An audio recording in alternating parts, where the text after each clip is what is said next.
This is the beginning of week 2 of the restoration of my 1972 280 SE 4.5.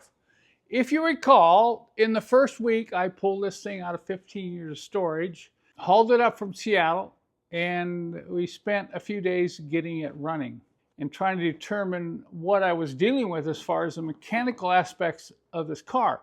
You don't want to drag one of these home and start spending a lot of money until you have determined, number one, it has a good engine, and then get it out on the road and drive it. Then you can decide how much money you actually want to put into the car. Well, I was so impressed with this car, I decided, okay, let's go for the restoration. So in week 2, we're going to continue on with the mechanical restoration. Some of the things I didn't need to do to get it out on the road, but if I want to make this a reliable daily driver, then I got a bunch of other mechanical issues I'm going to deal with in week 2, and that's what we're going to focus on. Most likely in week 3, I can start on the cosmetic restoration of old Havana here. I'll take you with me through this week and I'll show you some of the things we're doing. First off, you probably noticed the car is kind of crooked. Or is the camera crooked? No, the car's crooked. I want to show you this because it's a little tip that you could probably use if you're working on an old car and have extensive work you need to do on the front of the engine. The first tip is take the grill off. If you have one of these old models where the hood will not go straight up in the air, that's going to save your head. This next tip will save your back. See how I built up this little ramp? I use these in the shop when I'm doing extensive work on the front of these engines without having it on a lift. It brings it up about 5 inches, and this gets it up to waist height. You can see here, I can work on this area without having to lean over so much. And that's a big plus at the end of the day for an old guy like me. You can see I've got the front section of the engine opened up. I've removed the fan clutch, the shroud, all the belts, and these are some of the parts that we're going to be replacing. Of course, the obvious are belts and hoses. We're going to be replacing the idler pulley and the transmission cooler hoses. It needs a new fan clutch, and we're going to be installing a new oil filter when we do the next oil change. Notice over here, what is this? This is my pressure tester because I will be doing a pressure test on the Dijetronic fuel injection system during this week. I will also be installing a new thermostat, even though it was working okay during my initial test drives, and I think you'll get to see why you want to change this, even if you think it's working. As with so many of these 40 to 50-year-old cars that have been in long-term storage, expect to see rusty pulleys. And this one is no different. We're going to have to clean all that rust out before we install the new belts. When cleaning the rust off of these pulleys, there's 3 or 4 different ways you could do this. You could do it by hand with sandpaper. One thing I've learned is a wire brush doesn't work. It just doesn't cut it enough by hand. You can't get a wire brush in there and really do it. Sandpaper will work if you can spin this and use small pieces of sandpaper. But I've also found that these wire brushes that go on drills will work. What you can do is start out with a smaller one, see, to get down deep in the groove, and then step up with a mid-size next, and that'll get the center, and then you can go to a larger one, and that's going to get up here along the edge. I've already started on this power steering pump pulley on this forward groove here. You can see it's showing the rust. This one I haven't started on.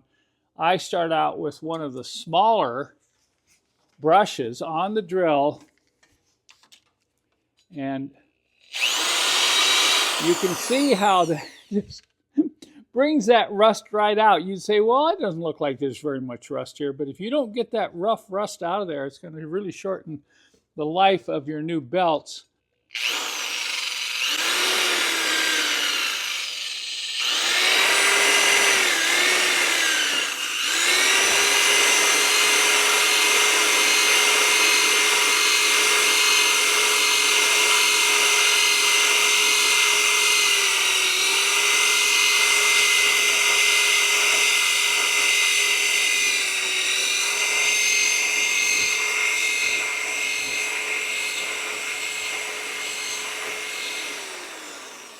Okay, now we'll step it up to the next size.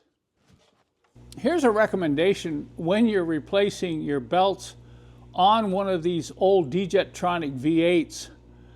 Notice how much room you have down there now, and this is a good time to do a valve adjustment because you can get a socket on that front crank bolt. And look, this will allow you to rotate the engine and get the cam lobes precisely where you want them when you check valve clearance. Just a couple tips I want to share with you. You really need to be careful about this area here. Of course, you have to rotate the engine over so you can't shove this full of rags. Be very conscious of this. Do not drop anything down in this cavity here. And if you notice here, I've put this rag in the back. When you pull a valve cover off, you're going to get oil dripping out of this back corner, and it will get on your exhaust, and it'll be very smelly for the first 15-20 minutes you drive the car. So that's just going to reduce the oil getting on the intake manifold. I'm not going to go over the full sequence here of adjusting valves. That is on my website. It's included with my special tools. But I want to talk about how you get an accurate reading. Number one, you want the camshaft lobe directly up from the rocker. See that angle there?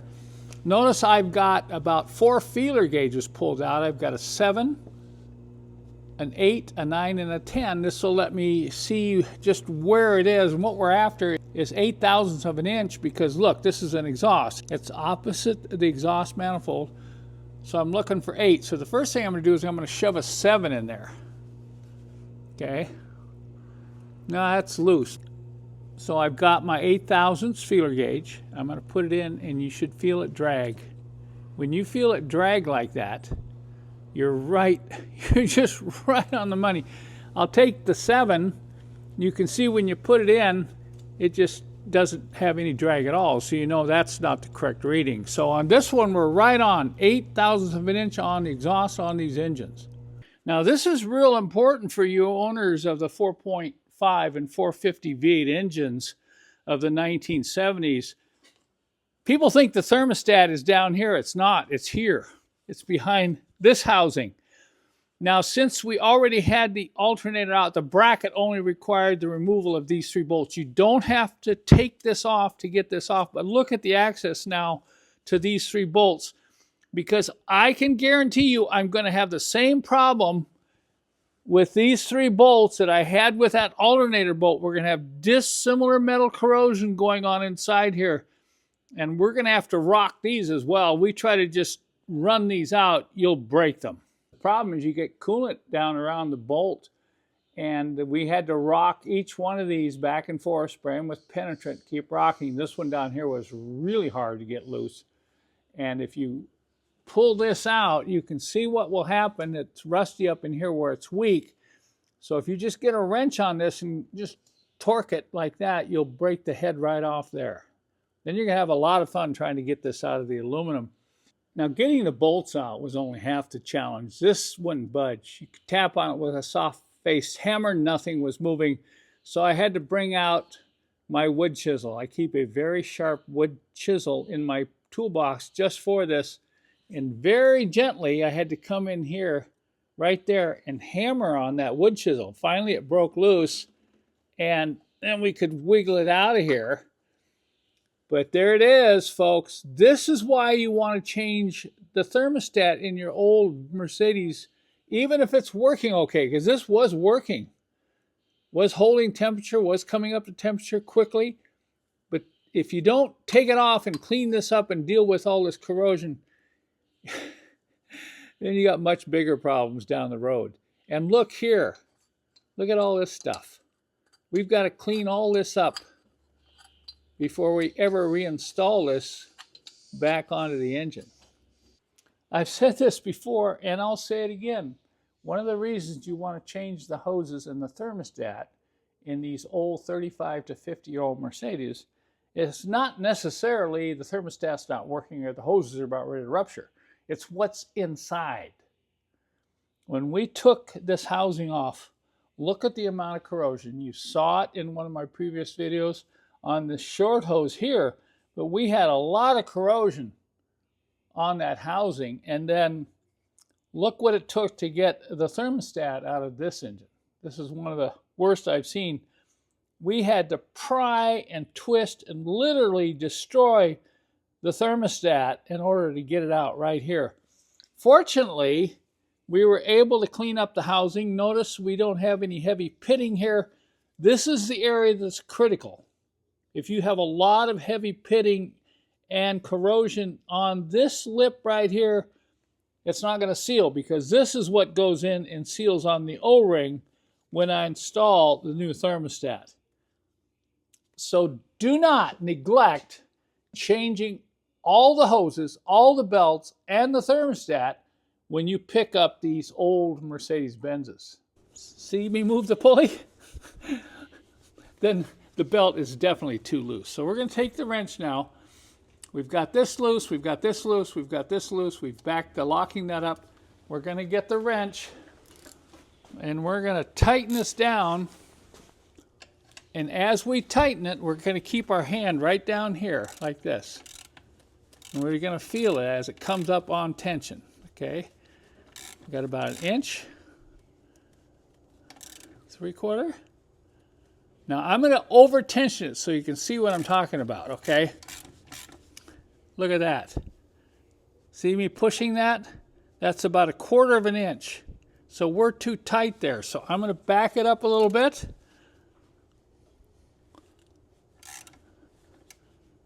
Okay, see that? Light push, 1/2 inch.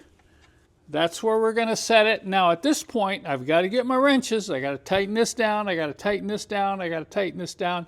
And then I got to roll this locking nut in and tighten that down. I normally don't like to paint these fans because you cannot expect the paint to last a long time because of this thing rotating at such a high speed, but I used some caliper paint. This was in such bad condition, so much corrosion on the blades, that I went ahead and just sprayed a light coat of silver caliper paint on, and then we installed the new fan clutch that I offer on my website. We've got 1 bolt in place. On these aftermarket fans, they're not slotted, and we include a special bolt. But if you can, you don't have to, but if you can, slot one of them because it makes it easier to drop this into place. You can see down here that I've got 1 bolt in. It's backed out quite a bit. And I will take the slot and I will drop that onto that bolt. Now, if you're using the original OE clutch, you know, all 4 of these are going to be slotted. And you have a tight fit here when you drop this in. You got to kind of move it around and find just the right place. Lift up on the shroud until you can get it dropped into place. Okay. See, now I'm resting on that bolt. You see why it's nice to have a slotted hole there, because now I can take and get those other 3 bolts started. And I will go ahead and put them all in, all of them in. I'm going to put blue thread locker. It's very important because these are high-speed rotating bolts. We're going to use blue thread locker on these bolts. We're going to tighten the ones we can and then bring the pulley up to where you can get to the final 1 or 2 bolts. At the end of week 2, look at what has changed. You might be able to spot some things there, but the focus was primarily on the front of the engine. And this is where I focused on the preventative maintenance. All new belts, new hoses, new idler pulley. We checked all the other pulleys for bearing play and they were fine. We installed a new fan clutch. Now, all this work didn't take me a week, but it was extensive because of all the fussing we had to do. We had rusty bolts. We had bolts that wouldn't move. We almost broke the bolts out in the thermostat housing when we replaced that. And all the hoses had to be replaced and the fittings underneath were all corroded. You get into this job and don't expect it to just be a normal belt repair like on most engines. So we've wrapped it up. I'm real happy with how everything is looking and working. And in the next week, we're going to focus on the body and some of the cosmetic repairs I need to make.